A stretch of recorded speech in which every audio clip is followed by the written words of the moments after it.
Hi, everybody, and welcome to Let's Combinate. I'm your host, Subhi Saadeh. Welcome Ben onto the show. Ben has been on the show a few times, and he's the quality philosopher that I go to whenever I have a existential quality crisis. And what I wanted to talk to you today about, Ben, is just really tearing there are things that are so inherent, I think, in our industry that are just unquestioned and not that they should be changed, but I do want to understand why. I think there are certain things that get, say, uh, special treatment, if you will, because they're quality related that you wouldn't have the same thing with other areas of a company. So, to kick off, what I mean by this is the quality unit shall be standalone. Hmm. Why only the quality unit? Why not say the manufacturing unit, or in devices you may have a management representative that has to be designated, but they don't say they have to be their own function or part of quality or whatever. I'm just wondering, like, when it comes to, we'll start with that, and then there are other examples, but Yeah, I think importantly for the quality unit, because at the end of the day, to preserve CIS-PQ, let's say of a drug product or the drug within a combination product, the idea is to not elaborate a series of conflicts of interest.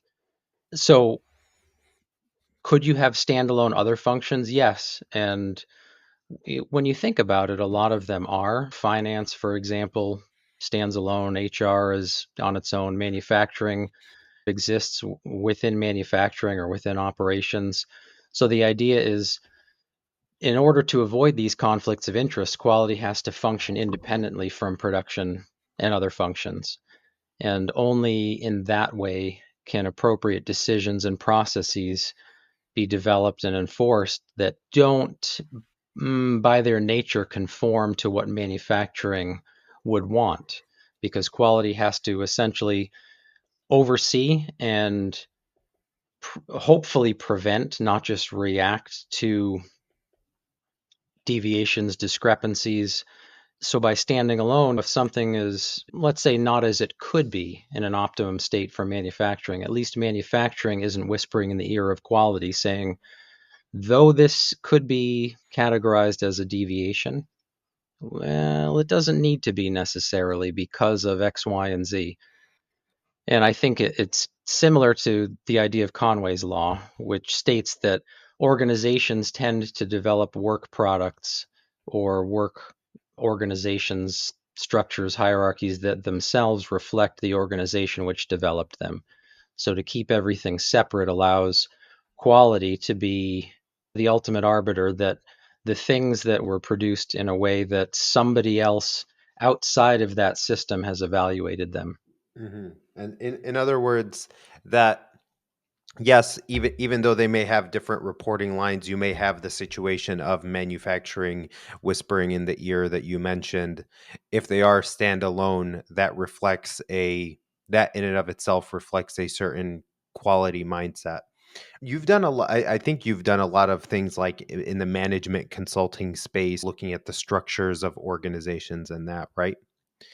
How are quality orgs structured differently, and are they usually structured the same within companies, or is there a wide band that you've seen? Like in my experience, particularly with working with suppliers, you'll find some companies that say like quality owns risk management activity. In other places, another function may own it, or quality does the validations and manufacturing does the qualifications, etc. So I'm Yeah. wondering, like, what have you seen? Yeah, I've seen a lot of really a full spectrum of different approaches. And though I have some of my kind of favorite ideas of what could be a better approach than some others, it's interesting because a while back, McKinsey had benchmarked quality organizations in some life science companies. And in this batch of about 30 pharma companies that they looked at, which included some of the largest players, they found organizational structures that were centralized, decentralized, more federated, different governance mechanisms, different supporting organization practices, and to divorce my anecdote out of the situation, one of their key findings was that the structure of quality in these companies and the reporting structures were not predictive of quality outcomes. So that's to say that there were strong performers, there were weak performers in and across all of the different structural models. And so if you look at the different archetypes of how could one structure these sorts of things and systematize work differently, it would be hard to argue that one's better than another because the current data that exists suggest that you can have good quality outputs, good quality oversight in a number of different ways. And the flip side, of course, then the corollary is you can have relatively poor quality outputs from any different organizational operating model or how you're structuring your quality functions. To your point, though, about risk, let's say risk management activities, what's nice there is in companies that, let's say, put their risk management maybe not just driven and owned by quality, which is great, but let's say the production manufacturing function is doing its own set of risk assessments. I think that can be a strong predictor, though, that the organization itself as a whole is engaging in quality activities in different areas, which is a good thing because, as the saying goes, quality should be owned by everybody.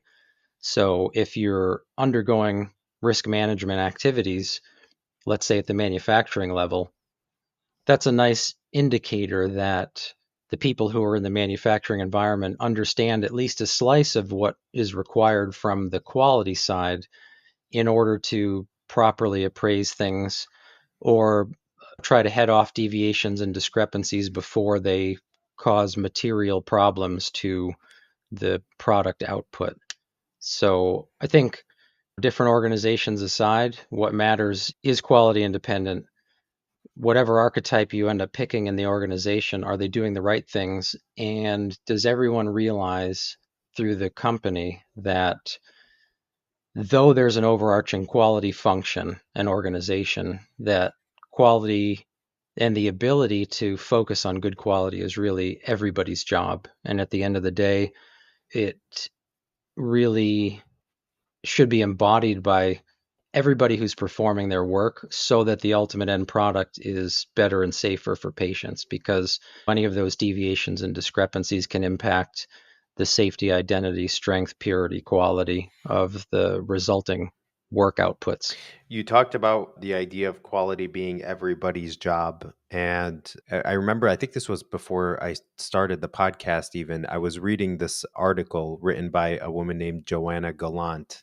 And the article was Mm-hmm. called something like Everyone, Someone, or No One, or Everybody, Somebody, or Nobody Who Owns Quality. Mm. And she was going through the different philosophical frameworks of like, yes, that's true that everybody has some dealings with quality, little q, but ultimately big Q has to have some ownership. So this idea that everybody owns quality, little q, can sometimes be used as a misnomer, especially if it's used in an audit. Like if you're like, yeah, everybody owns quality, like no, that's not the Right. right answer. And that was one of the one article that really shifted. This was when I was like a quality baby, so to speak. And so I remember reading that, and I had done enough trainings where people were like, quality is everybody's job, that I remember when I read it, I'm like, oh, maybe it's not. Maybe it's Yeah. not. But you mentioned centralized, decentralized, federated. And I don't want you to obviously go through each and every way a quality org can be structured, but what do those terms mean in the context of what we're talking about? Yeah. So, a centralized quality function would be one where everybody who's in quality is at the top of that quality food chain, the apex of the hill, and looking out at the company saying, we're managing quality, what's going on down there? In a more of a decentralized model, you might plug some quality folks in different areas of the organization. So they're still part of quality and hopefully independent, but they're working alongside other folks in the organization. The hope there being that you can really more closer to real time, detect any issues, do risk management closer to the work product. And federated is a little bit more rare. The idea there being it's really very much a decentralized function where people from the quality organization are inculcated within all the groups to a very high degree. So you might have people at the top in quality, but everyone else in the quality function is working alongside different area owners.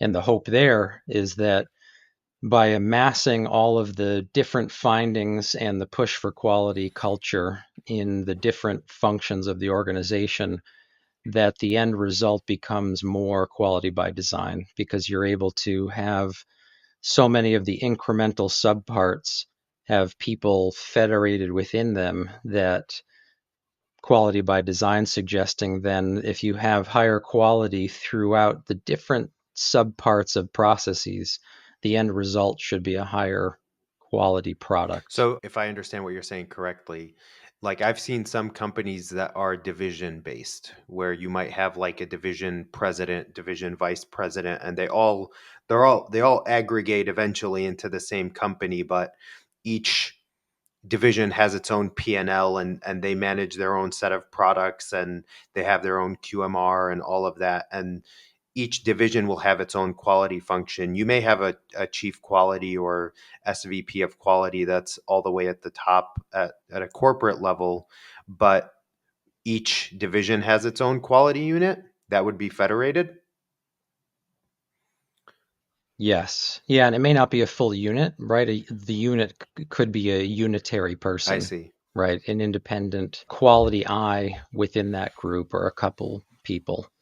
But the idea being you're moving them closer to where the work's being done so that Co-located. you don't run the risk of being it still is reactive at that point, but you're trying to get as least reactive as possible to lead to higher quality outputs. Now, you talked about the McKinsey study. Could you maybe describe a little more, if you can, how it was done? Like, did they look at big companies, small companies? What were they looking at specifically? Yeah, they looked at 30 pharma companies, including, I think, 16 of the top 20 or 25 globally. And they were looking at the organizational structures at site levels and central levels and governance mechanisms within the companies, and then the supportive organizational practices. And basically, they and their work and survey developed four archetypes, different types of ways that you can arrange quality functions.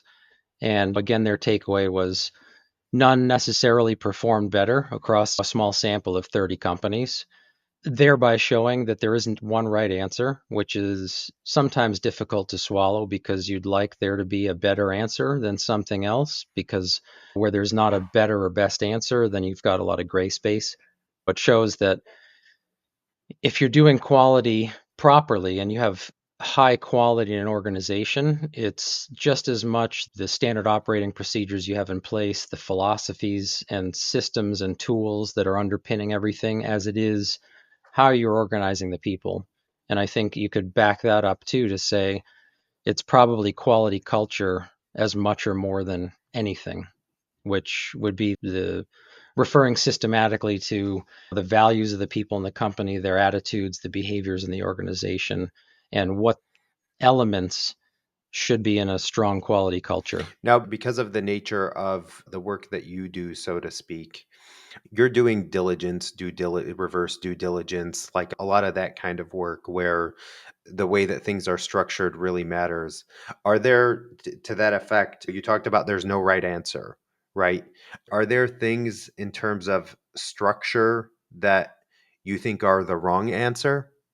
Like, are there things that when you see them, you're like, oh, this is alarming, versus the opposite, which is you can be set up a bunch of different ways. If you say that centralized is fine, or decentralized is fine, or federated is fine, that's all good.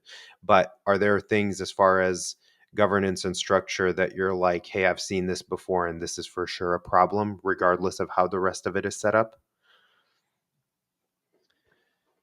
I think probably the shortest, most precise answer I can give is yes, and it really is something about how the less reactive quality is designed in the company, the better the outcomes. So you can have any of these four or however many artificial delineations you want in ways to organize the quality function itself, but if it's set up systematically in such a way that quality culture is an important feature, which includes focusing on patient safety throughout the life cycle, engagement of staff, cross-functional ownership, you're arranging qualities oversight in such a way that you're being as non-reactive as possible. So you're trying to enforce quality by, let's say, better procedures, better structures, so that it's harder to do things the wrong way than it is to do things the right way.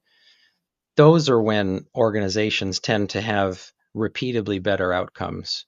So it sounds like, oh, yeah, that's obvious, but it's not as easy to do, especially if you have a lot of different manufacturing spaces, a lot of different work processes that you may not have iterated enough times to figure out what's a better way to do it. How can we design out errors before they occur rather than catching them after they occur and then saying, well, we found this thing, good thing we found it. Let's resolve this investigation and figure it out. Well, okay, if that happens, what are you doing about your corrective and preventive actions so that the issues and errors that occurred or could occur again in the future with some probability are prevented from occurring? And that's when you know that you're moving in the right direction. So it's not really so much how you design it and organize it, but it's really more how it's structured, and you want it to be as non-reactive as possible. You want quality to be designed into the processes. Again, the important thing is so that it's easier to do things right and harder to do things incorrectly. We spent most of the time talking about org structures, but what about QMS structure? Centralized, decentralized, does that play a role? I think it can, yeah, especially in the context that people always want a system that tells them or enforces them how to do work.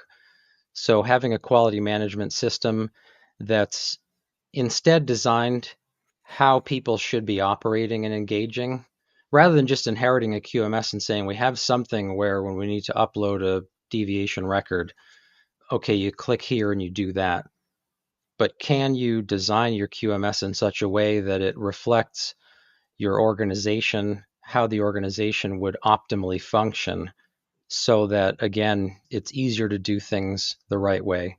But the QMS itself, oftentimes outside of providing infrastructure, isn't going to prevent errors from occurring. And that really comes down more to the ownership in each of the functions and our standard practices and procedures written and designed in such a way that things are done right more often than they're done wrong, because otherwise the QMS just becomes a repository for uploading deviation investigations, CAPA's effectiveness checks. And as we all know, companies have backlogs of all of those document types, and those are not emblematic of appropriate quality. If you have a backlog of 300 investigation records, not a good thing. The regulatory agencies don't think it's a good thing. How do you get away from that? Well, it should always be preventive. So that's also the difference between, not in every case, but in large part, how QA should be versus QC. So QC testing is usually reactive. Now, you can inspect incoming raw materials, you can test raw materials before they go in the process so that those materials are fit for use and don't themselves produce any issues. But if you have, let's say, a final product test in QC, the product at that point has already been made, unless it's an in process sample, in which case it's being made. And you're again in the reactive mode rather than trying to proactively prevent issues from occurring in the manufacturing processes. Last question is on the subject of QA versus QC. Broad brush, what's the difference? Is one part of the other? Well, yeah, they're both essential elements across pharma and med device industries as they have their distinct roles and responsibilities. I would say QA tends to function in a way to prevent, should function in a way to prevent defects, but that's not always the case.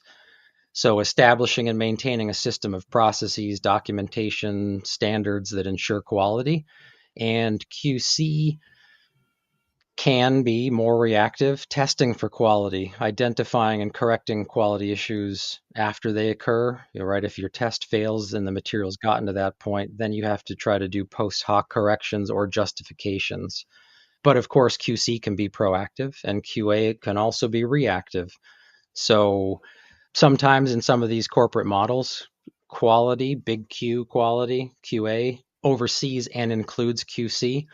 And in a lot of cases, QA and QC are somewhat separate and independent. QC testing and QC laboratory sciences occurs somewhat independently of QA, and then the QC records themselves become something that's subject to QA review to make sure that everything in the QC lab was done properly. So yeah, there are two sides of the same coin. It would be ideal to have QC be as proactive as possible, and it's always ideal to have QA be as proactive as possible because it just gets much more expensive the longer you wait through the production chain when something is, let's say, already completed and you're conducting QC testing on it to find out that it doesn't meet specification. Now you have to open deviation record. It doesn't meet specification. Now you have to open effectiveness checks already occurred. So maybe the batch gets scrapped. Maybe the customer is dissatisfied. It's not fit for human use, whatever that thing happens to be. So both functions are critically important. Both serve their own roles and they can be embedded together or they can be separate. Always available via LinkedIn. People can find me there. And as always, it's been a pleasure to chat with you, Subi.